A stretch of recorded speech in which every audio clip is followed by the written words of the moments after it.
Hello guys, how y'all doing today? I'm by the sea. As you can see, the tide is rising. It's a slightly overcast day today. It's getting late and I'm going for a walk. I plan to walk quite a bit. I'm walking on the pebbles now. I got here about a couple of days ago, actually 3 days ago. This is a beach where I've been coming once every year. You see, this whole beach is alone. There's nobody here. It's quite secretive, this beach. There are only a few houses up the other side of this forest. And the trees are quite strange here, as you can see. They don't grow that tall for some reason. I don't know why.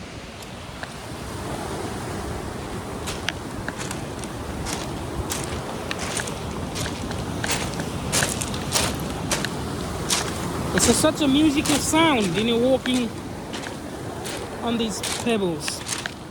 And when the water comes up, it's like such a soft, mix. It's such a crackling noises. Beautiful to listen to.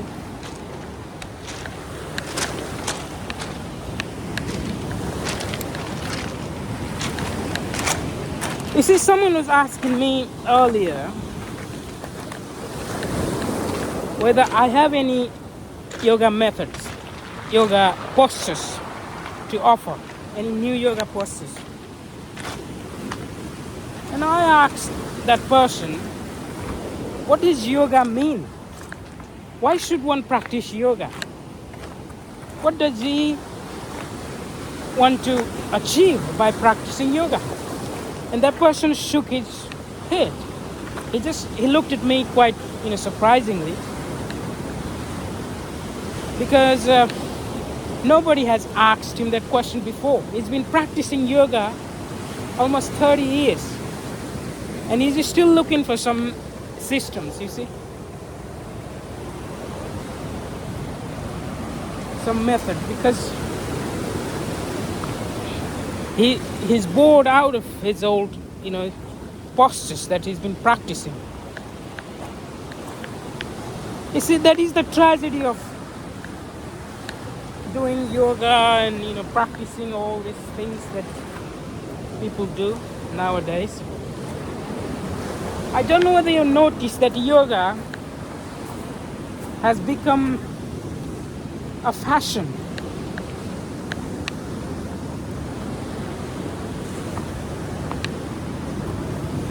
Those who claim to have known yoga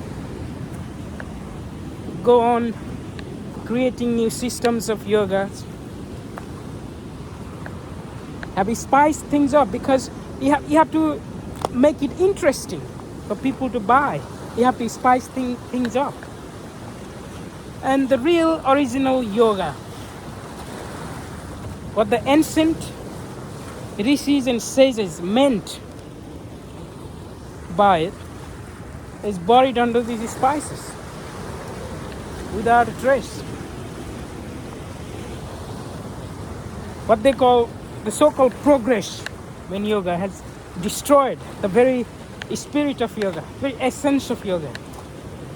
Now this is not my projection. You can look, you can see what is happening in the name of yoga. They have made a business out of it. It is just like a pill, because we are so dissatisfied with ourselves and we're always looking for something better, something that sustains us, so gives us some kind of joy in our life. Because the modern civilization has brought tremendous pressure in our lives, and we're always looking for a way to escape. And yoga has become one of that escape. And you see, I have met so-called great yogis in my life who's been practicing yogas for years and years and years. And they have become so egotistical that you cannot tell anything to them. Nothing whatsoever. They get angry.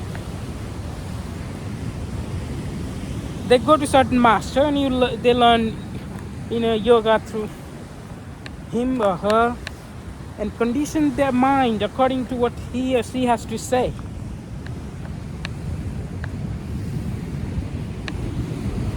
It's a quite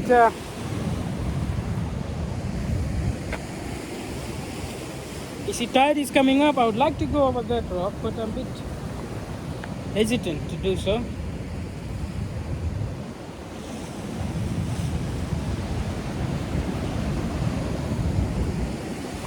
What does yoga mean?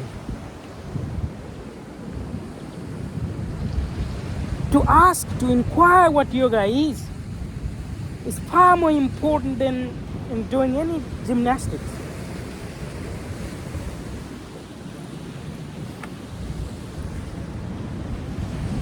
You see, I'm not saying I know other people don't know. I'm inquiring.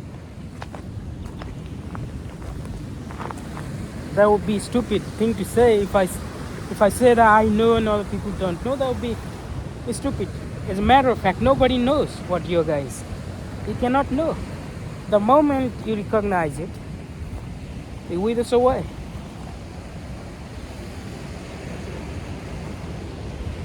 The moment we name it, we already ruined it.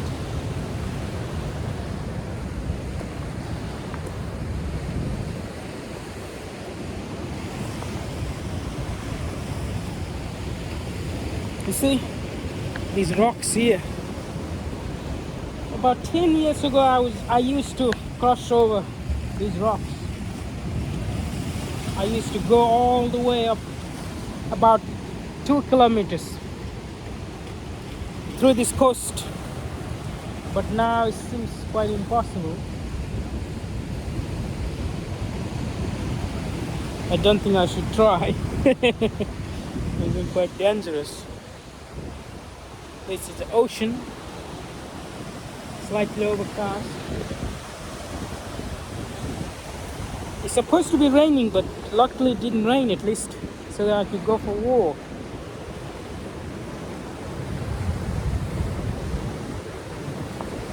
You see, yoga means to join. The word itself means to join.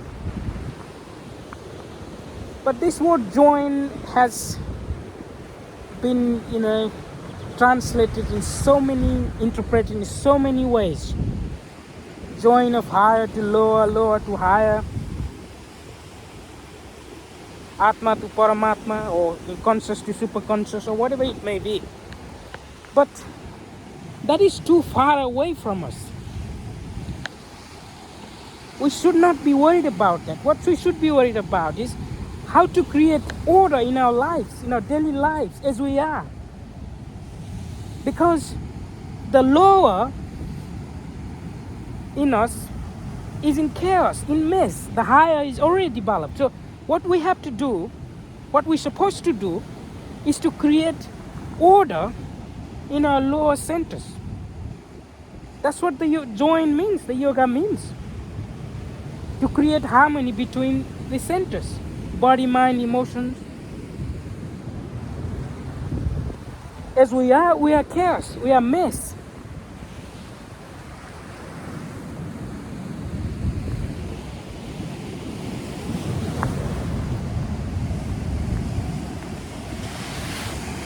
And when that order is created in us, that order comes only through discipline. That's what the first sutras of Patanjali, the second sutras, says. The first sutra says, Atha Yoga Anusasanam, which means now the discipline of yoga. The word discipline comes from disciple, which means to learn. You see, the whole purpose, essence of yoga is to establish ourselves in a capacity to be. As we cannot even sit down for a couple of minutes. You see, we're constantly moving. And that's not discipline. Yoga wants us to create, establish that in that capacity to be. Because as long as we are not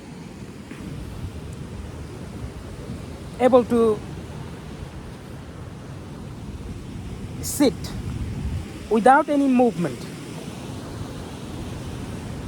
we cannot possibly be in a state of yoga. Therefore, yoga doesn't mean that you have to do so many or to practice so many poses. One may be yogi with doing this one posture. What yoga wants us is to harmonize all our energy. That energy itself is the capacity to be. The moment we be in yoga, which is the discipline, only the disciplined mind can do that, right?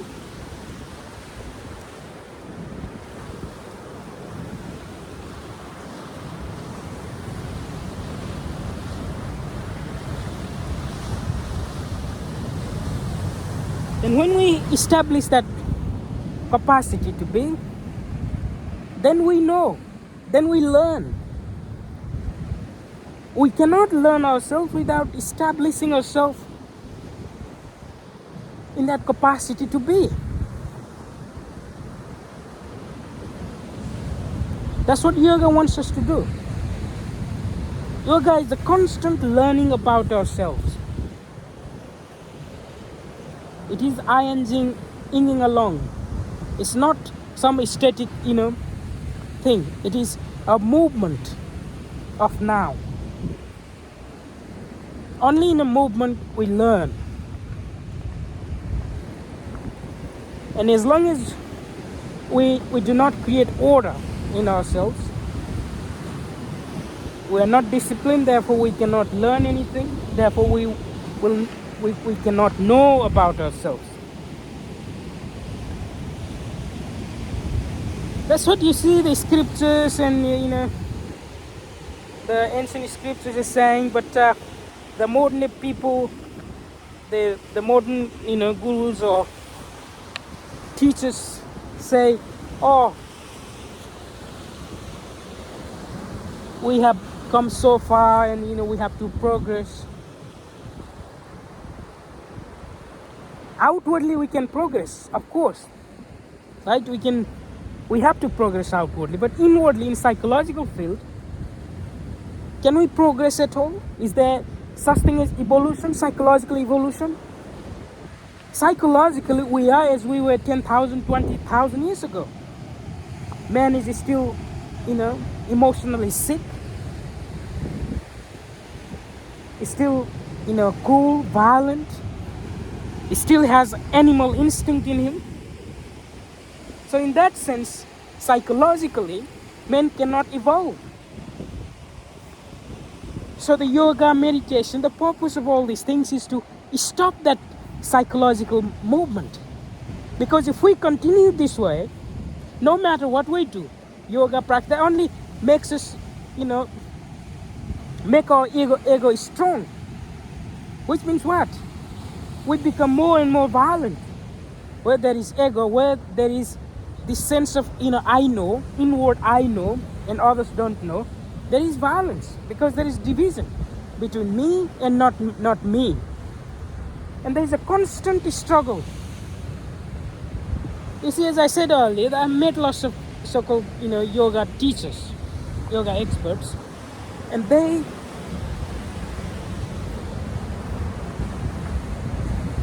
have become so certain about these things that they're not willing to listen to anything. But yoga is an inquiry. You cannot know it.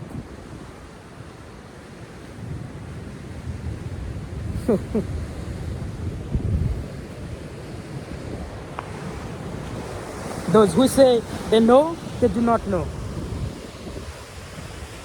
In Tao Te Ching,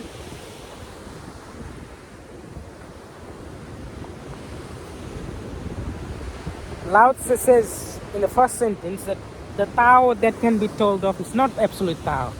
The Tao means truth. The truth that can be said is no longer truth. Because it's already gone in transformation. It has transformed already. The moment we say it is truth, it is no longer a truth.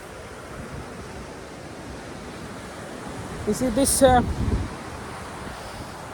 we must inquire into all these things in order to learn about ourselves. Not just, following somebody, not just listening, what other people have to say, read books. We are the book of ourselves. We have to learn about ourselves.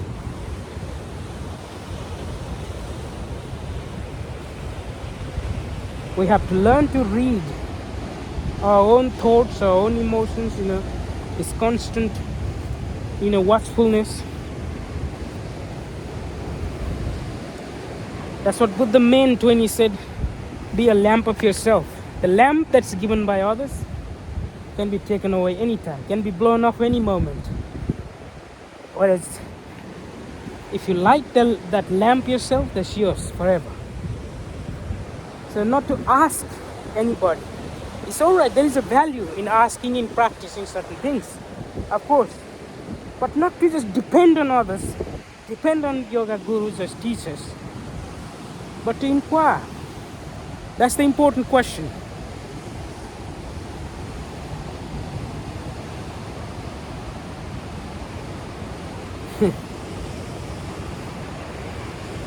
If you would like to know more about yoga, meditations, or teachings of the East, please subscribe my channel, like, comment, and we shall meet you in the next video, hopefully. I'd like to show you around. This is really an interesting place. There are lots of histories around, and sad histories about the past, how the Aboriginal people were treated here by the white settlers.